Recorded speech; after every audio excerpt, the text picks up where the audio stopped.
এটা ভিডিওতে দেখি খা।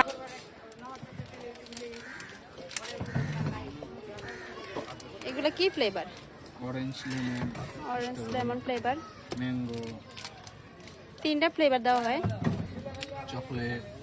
চকলেট, তারপরে সুগার, দুধ।